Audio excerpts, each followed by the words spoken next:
सादर जय गुरुदेव। परम पूज्य बाबा जय गुरुदेव स्वामी जी महाराज द्वारा सुनाई गई कहानी, जिसके प्रति हम सबको जागरूक होने की जरूरत है। एक राजा अपने राज्य की चार दीवारी में हर वर्ष एक बहुत बड़ा और सुंदर मेला लगवाया करता था, लेकिन मेले का एक नियम बना रखा था। राजा ने मेले के सामने गेट पर बड़े बड़े अक्षरों में लिखवा रखा था कि इस मेले में जो भी आदमी आएगा वह अपनी पसंद का एक ही सामान खरीद सकता है।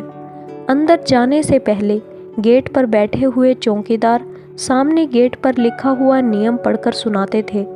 जिनको नियम के मुताबिक सामान खरीदना होता था वही मेले के अंदर जा सकता था। एक नौजवान लड़के ने पहले तो नियम को पढ़ा, फिर मेले के अंदर गया। मेले में घूम फिरकर सभी दुकानों का सामान देखा। सभी दुकानों का सामान उस लड़के को बहुत पसंद आया, लेकिन क्या करता, वह एक ही सामान खरीद सकता था।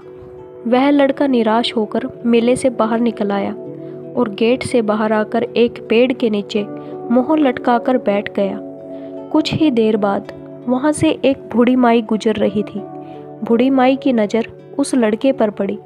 बूढ़ी माई ने कहा कि बेटा क्या हुआ, क्या तुझे मेला पसंद नहीं आया या फिर तेरे पास खरीदने के लिए पैसे नहीं हैं? उस लड़के ने कहा कि माताजी, ना तो मेला खराब है और ना ही मेले में रखा हुआ सामान। बूढ़ी माई ने कहा तो फिर क्या बात है, तू उदास होकर क्यों बैठा है? लड़के ने कहा कि माताजी, मेले का नियम बहुत घटिया है। बूढ़ी माई ने कहा कि क्या नियम है? तो लड़के ने कहा कि माताजी, मेले का नियम है एक आदमी अपनी पसंद का एक ही सामान खरीद सकता है। मुझे तो पूरा मेला पसंद आ रहा है। बूढ़ी माई ने कहा कि माताजी बोल दिया है तो मैं तेरी इच्छा ज़रूर पूरी करूँगी, लेकिन तुझे वही सब करना होगा जैसे जैसे मैं कहूँगी। लड़के ने कहा कि माताजी, जैसा आप कहोगी मैं वैसा ही करूँगा। बूढ़ी माई ने कहा कि चल अब मेले के अंदर चलते हैं और मेले के मालिक का पता लगाते हैं। बूढ़ी माई के साथ वह लड़का मेले के अंदर पहुंच गया। सामने कुछ ही दूरी पर एक चौकीदार बैठा हुआ था। बूढ़ी माई ने कहा कि बेटा, मेले का मालिक कहाँ मिलेगा? तो चौकीदार ने कहा कि आगे सामने ऊंची गद्दी पर जो आदमी बैठा है वही मेले का मालिक है। बूढ़ी माई उस लड़के को साथ लेकर सामने उस गद्दी पर बैठे हुए आदमी के पास गेट पर पहुंची। गेट पर बैठे आदमी ने उन दोनों को रोक लिया।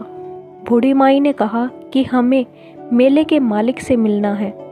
सामने बैठे आदमी ने कहा कि माई, मेले में तुझे कोई सामान पसंद नहीं आया, जिसकी शिकायत करने के लिए तू मेले के मालिक के पास चली आई।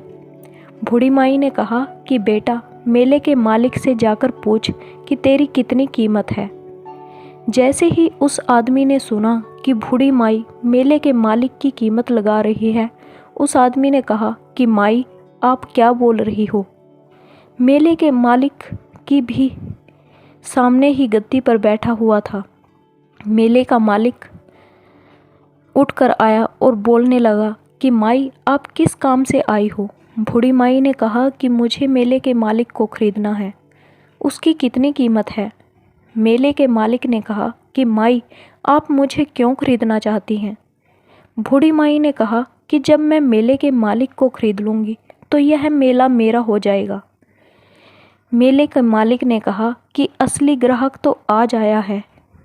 मेले के मालिक बूढ़ी माई से बहुत प्रसन्न हुआ और आकर उसके पास बैठ गया। मेले के मालिक ने कहा कि मेरा असली उद्देश्य यही था कि कोई भी मेरे मेले के नियम को नहीं समझ पाया था, परंतु आज आपने सही निर्णय लिया।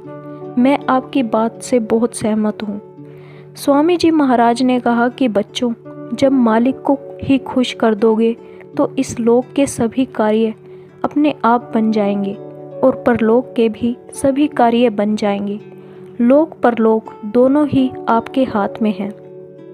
उसको अपना बना लो, तुम उसके बन जाओ। मालिक ने कितनी बार कहा कि बच्चों, तुम मुझे अपना बना लो, मैं तुम्हें अपना बना लूँगा। तुम्हारे मेरे बनने में सब कुछ अच्छा होगा और सब काम होते चले जाएंगे। जय गुरुदेव।